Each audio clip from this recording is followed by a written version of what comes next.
Tamil news நேயர்களுக்கு வணக்கம். என்னன்னு தெரில, தமிழ்நாட்டில் ரீசெண்ட் டைம்ஸில் பார்த்திங்கன்னா ரொம்ப ஒரு துயரமான துக்கமான சம்பவங்களாக வந்து நம்மளை சங்கடத்துக்கு மேலே சங்கடமாக மாற்றிக்கிட்டு இருக்கு. என்னன்னு தெரியல, உண்மையிலே ஒரு கொடுங்காலம் போயிட்டுருக்கு அப்படிங்கிற மாதிரி தான் இருக்குது இது.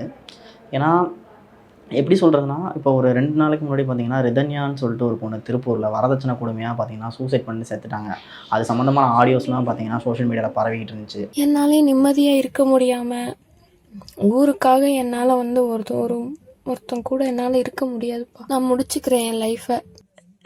எனக்கு சத்தியமாக இந்த வாழ்க்கை பிடிக்கல. மென்டலி என்னை அசால்ட் பண்ணுறாங்க,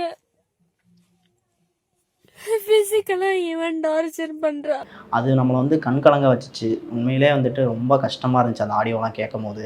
அதைத் தொடர்ந்து சிவகங்கையில் நடந்த ஒரு லாக்அப் டெத் அஜித்குமாருங்கிறவரை பற்றி, அதிகாரத்தில் இருக்கவங்களே பார்த்திங்கன்னா இப்படிப்பட்ட விஷயங்களை பண்ணும்போது மக்களுக்கு அவங்க மேலே பயம் அதிகமாகுது. இதை தொடர்ந்து இன்றைக்கி காலையில் ஒரு நியூஸ், ரொம்ப முக்கியமான நியூஸாக சொல்லப்போனால் பேச வேண்டிய விஷயம். திருவள்ளூர் மாவட்டம் பொன்னேரி முஸ்லீம் நகரை சார்ந்தவங்க லோகேஸ்வரி, அவங்களுக்கும் பன்னீர் 27 வயசு அவருக்கு.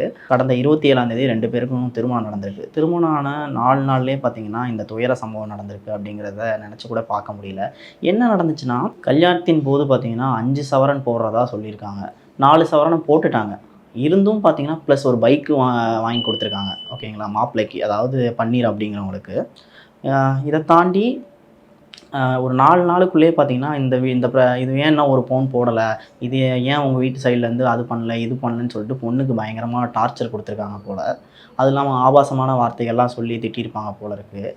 4 நாள், அதாவது நேற்று மறு வீட்டுக்கு போயிருக்காங்க. போன இடத்துல வந்து பொண்ணோட அம்மா கிட்ட வந்து லோகேஸ்வரி வந்து புலம்பியிருக்காங்க. இது மாதிரி வீட்டில் டார்ச்சராக இருக்குது, ஒரு பவுன் போடலன்னு சொல்லிட்டு ரொம்ப கஷ்டப்படுத்துகிறாங்க, ரொம்ப வந்து மோசமாக பேசுகிறாங்க அப்படின்னு சொல்லிட்டு சொல்லியிருக்காங்க. இது மட்டும் இல்லாமல் அந்த ஏசி வாங்க சொன்னதையும் பார்த்தீங்கன்னா அம்மா காதில் சொல்லியிருக்காங்க. ரொம்ப அம்மா வந்து பொண்ணோட அம்மா, லோகேஸ்வரியோட அம்மா என்ன சொல்லியிருக்காங்கன்னா, ரொம்ப பொண்ணு வந்து துயரப்பட்டதாக வந்து சொல்லியிருக்காங்க.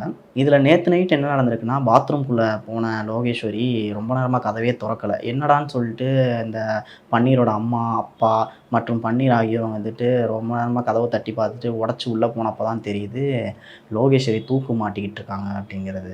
உண்மையிலே மோசமான ஒரு விஷயமா சொல்கிறேன். இது சம்பந்தமாக பார்த்தீங்கன்னா பொன்னேரி போலீஸார் வந்து பன்னீர் மேலேயும் பன்னீரோட அம்மா மேலேயும் பார்த்தீங்கன்னா வழக்கு பதிவு செஞ்சு விசாரணை மேற்கொண்டுகிட்டு இருக்காங்க. விசாரணை முடிஞ்சால் தான் தெரியும் இது கொலையா இல்லை தற்கொலையா. ஏன்னா ஒரு சில டைமில் இது நடக்கும். யாருக்கு தெரியும், பன்னீரை சார்ந்தவங்களே இல்லை பன்னீர் குடும்பத்தை சார்ந்தவங்களே பார்த்தீங்கன்னா இவங்களை வந்து ஏதாவது பண்ணியிருந்து அதனால் இந்த விளைவு நடந்திருக்கலாம் அப்படிங்கிறத கூட எதுவும் சொல்ல முடியல. எதுவும் வந்து விசாரணை முடிஞ்சதுக்கப்புறம் தான் சொல்ல முடியும் இல்லையா. ஓகே, விசாரணை முடியட்டும், பார்த்துக்கலாம், நம்ம சொல்லுவோம். ஒரே விஷயம் தான் சொல்லி ஆகணும். ஒரு பவுனுக்காக, ஒரு சவரனுக்காக வந்து ஒரு உயிர் பறி போயிருக்கு அப்படின்னு நினைக்கும் போது ரொம்ப கஷ்டமாக இருக்குது, ரொம்ப சங்கடமாக இருக்குது. இதை பேசுகிறதுக்கு தைரியமே நமக்கு வரமாட்டேங்குது அப்படிங்கிற நிலைமைக்கு நம்ம தள்ளப்படுறோம். நம்ம வாழ்கிற இதே பூமியில் பார்த்திங்கன்னா இந்த மாதிரி மோசமான மக்கள், காசுக்காக வாழ்கிற இல்லை நகைக்காக வாழ்கிற மோசமான மக்கள் வாழ்ந்துக்கிட்டு தான் இருக்காங்க. இவங்க மத்தியில் தான் நம்மளும் வாழ்ந்தாகணும். இந்த நேரத்தில் நம்ம இன்னொரு விஷயத்தையும் சொல்ல வந்தோம். வாழ்க்கை பார்த்திங்கன்னா நிறைய பேருக்கு அமையாமலே இருக்குது. இன்னமும் பார்த்திங்கன்னா ஒரு ஒரு நல்ல வாழ்க்கையை தேடி அலையிற எத்தனையோ இளைஞர்கள், எத்தனையோ பெண்கள்லாம் வாழ்ந்துக்கிட்டு இருக்கோம்.